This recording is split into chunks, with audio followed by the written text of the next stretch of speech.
Good morning, you guys. Welcome back to the channel. I hope everybody is legitimately having a great day. First off, well, two things before we get into this video. First and foremost, all the love and support lately, you guys. I'm digging it. All the feedback, good and bad. It doesn't matter. The good, I love the good. The bad doesn't bother me. It kind of keeps me in check. But I'm absolutely digging it, and I thank you guys so very, very much. And honestly, it's just cool. Even though my projects are shit boxes, it's you know, it's cool to share these projects with you guys. But also, selfishly for me, this is how I document everything. This is kind of how I keep up with it, and you know, I see where I've screwed up and where I haven't. Live and learn, right? Second thing's a big thing, and that is the lull or the gap in the progress that's been happening here. You know, I gotta put the douche shades on. I'm on camera. So the videos that you guys have been watching over these past couple days have not been in real time. They were shot prior. But anyway, you guys remember how I said we were having some contractors come out to the house and we were having some work done to the barn and all that. I got some B-roll footage of it. The company is Sharp Construction. They are located here in Michigan. I did try to get some good B-roll with my drone, but I couldn't get it to connect. I mean, the thing basically told me to fuck right off, which is, you know, it happens. I also didn't want to get the camera out too much because I don't like... with the YouTube thing, it's a little bit easier for me, but if I was just your average Joe, well, I don't like having a camera in my face regardless, but I'm going to go ahead and roll that B-roll footage real quick for you guys, and you can kind of see what has been done.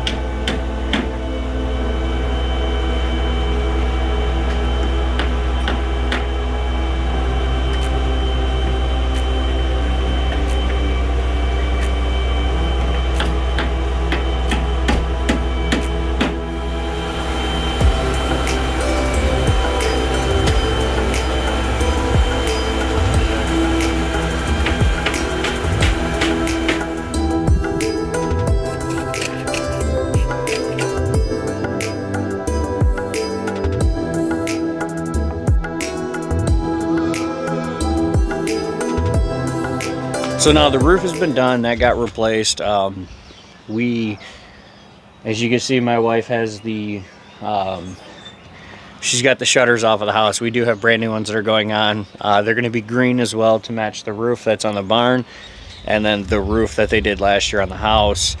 We also have a company coming out to do the gutters as well. The gutters are going to be green, and these corner posts on the barn here, how they're kind of like that off blue, I'm gonna end up switching those out and going green with those as well, so they match. Along with our door, we're gonna make that green, and hopefully, if it's not too much. What's up, ladies? How you girls doing? Shit, yeah, that's right. We moved our girl Leah too. As you can see, we have damage on the corner here. We've got it on the corner of the barn there. But hopefully, if it's not too much green, I'm going to end up pulling one out of Kyle's book from RR Buildings. And I am going to do the bottom 1.5 feet as the accent color green all the way around the building. So now that's where we've been, and that's when we've been up to. But the point of today's video is this little dude right here. This little car right here, lately for the past month or so that I've been using it, got me feeling like I'm cheating on my toolbox. So let's go ahead and we'll drag this thing out, and let's talk about it today. It's Thursday, so that means it's Thursday thoughts. That's right, fuckers.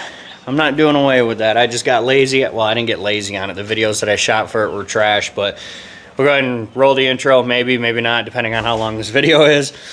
But in all seriousness, though, let's talk about this tool cart, because I've had it for. Let's just get the damn thing out. Now, as most of you guys remember, this is just a U.S. General Harbor Freight 5-drawer roll cart, tool cart. Call it what you may. I call it the Ducky Cart. It matches the Ducky Mobile. This is Rubber Ducky Diesel. And again, you know, it's the only extra fancy stuff that I did to it, which isn't even really fancy. You see a lot of YouTubers, they're doing some serious mods to these carts, but all I did was I put a shelf on the side, and then I added this magnetic shelf right here, and that's it, you know. But let's go ahead and let's open this thing up, and I will show you the couple small mods that...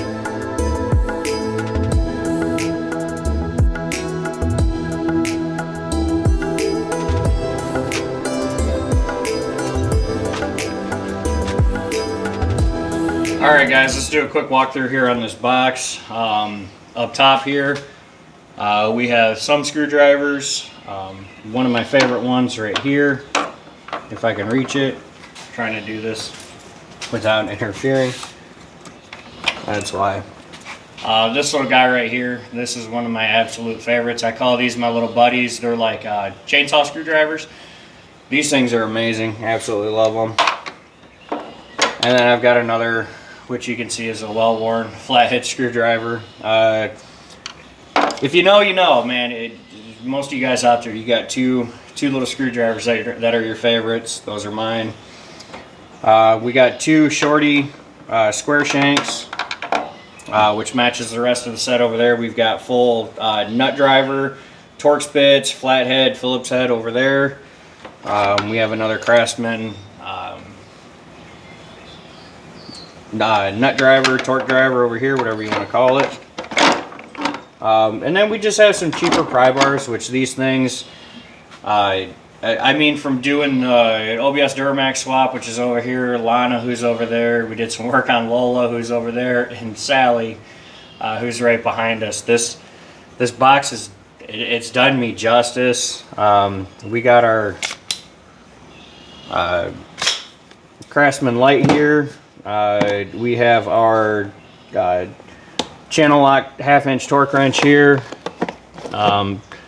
Keyed lug nut for Lola. We've got our DeWalt charger, shop towel, and some nitrile gloves. And then just a basic assortment of 1/4 inch to 1/2-inch sockets. There's a couple more that I need to get in here as I'm missing some. But you know, it's pretty basic. And then we've got our power supply up here, which also does USB as well. So this will be good for running the soldering iron, charging our Milwaukee lights, hooking up our DeWalt chargers, and all that fun stuff. In our top big drawer here, we have all of our wiring tools. We got our cutters, our strippers, lighters, heat wrap, electrical tape, soldering irons, temp gun, you know, all the basic stuff for a wiring job. Over here, we have all of our ratcheting wrenches. We got our ratchets, you know, a couple extensions. I do need to get more. That is one of the other things that I have to get into the big box for, is extensions. Down here we have all of our 1/4 inch bits, pretty much a wide variety of those. We have our tiny screwdrivers and Torx bits down here, 5/16 nut drive. Big automotive, man, that thing's a lifesaver. We've got some more nut driver attachments here, just some pliers and some vice grips. I do need to get a couple more odds and ends pliers wise for this drawer. And then here we just have some basic open end wrenches. I do need some more. We have our metric over here and we have our standard over here. Metric standard adjustable. We got our Mac Tools hammer and a pretty beefy snap-on flat blade screwdriver. And then finally down here,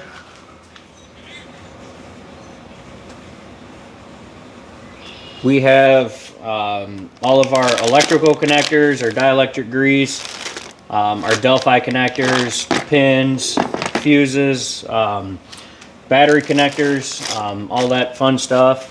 So just your basics. Well, okay, this really isn't your basics. This is where I do all my wiring jobs out of. And then, like I mentioned earlier, on the side, that is a magnetic shelf right there. I do pop that off, and you know, if I need extra storage on top of the tray here, off the side of the box, what have you. The WD-40 stays with me because after each job that we do, I wipe down tools and I put them away. This is a yellow toolbox. Some of these tools are yellow. It will get dirty easily. Probably a lot of people wonder, Ray, why did you get it in yellow? Because I like the color yellow and it matches my theme, raggedy bitch. That's why. And then down here, don't mind this bag. This has got extra tool holders in it and sockets and such. I got to go through this to finish padding out the rest of the box. But not much has changed from the last video. I've got some spools of wire there, some wire nuts for doing electrical stuff in the house. I got a box here with wire drops in it, and then our Harbor Freight spool of wire. And then I have 2 rags that I keep here. One is for wiping my hands, and then this one right here is just obviously to set tools on, parts on, keeps them from rolling away. This tray does have a lip on it, but still, what's kind of nice is that when things are oily and greasy, or if you use penetrating oil, what have you, this will absorb it and it'll keep it from trash in the cart. Again, I know it's yellow, but it's kind of my thing. I mean, you might as well embrace it and roll with it, right? But as far as my personal full review for this cart goes, I give it seriously straight up 10 out of 10. Like I said, with the stuff that I purchased for it, which I got right from Harbor Freight, and the basic bitch in me had to make it all match, so I got it all in yellow. But I give this thing a 10 out of 10. I haven't had any issues with it.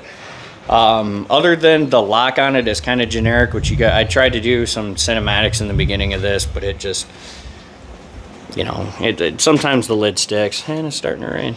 Lovely.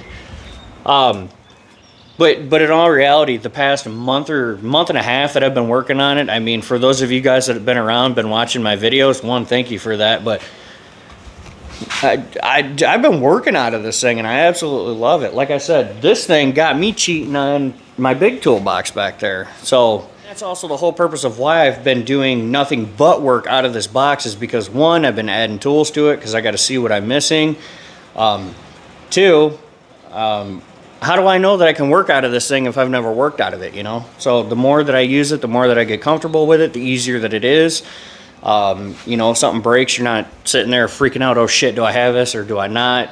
Can I work out of this thing? Do I have enough room to do that? You know, it's a process, you know. Most human beings won't understand it. My fellow gearheads, mechanics, technicians, whichever, you know exactly what I'm talking about. So, but that's pretty much it. Like I said, I give this thing a 10 out of 10. For cost efficiency, the quality of it, I mean, the instructions to put it together were kind of shitty, but I mean, what do you do there? That doesn't change the product itself. And also for the people that the shocks are driving nuts, I'll change them eventually. It just hasn't been high on my priority. For you guys today on this episode of Thursday Thoughts and my rundown of the Harbor Freight tool cart. Again, the love and support as always, guys. I appreciate it. I got social media links right here. Again, I know it's douchey to say. I'm trying to be better with social media and all that, but as we're making more progress on things, you know, the behind the scenes details and other stupid stuff like that, I mean, there's things that I'm doing when I get home late at night. But anyway, like I said, go check it out. I'm not trying to beat a dead horse and annoy you guys with it. But one thing that I am genuine about is take care, guys. God bless. Be good to one another. Take care, and we'll see you on the next one, guys. Be good.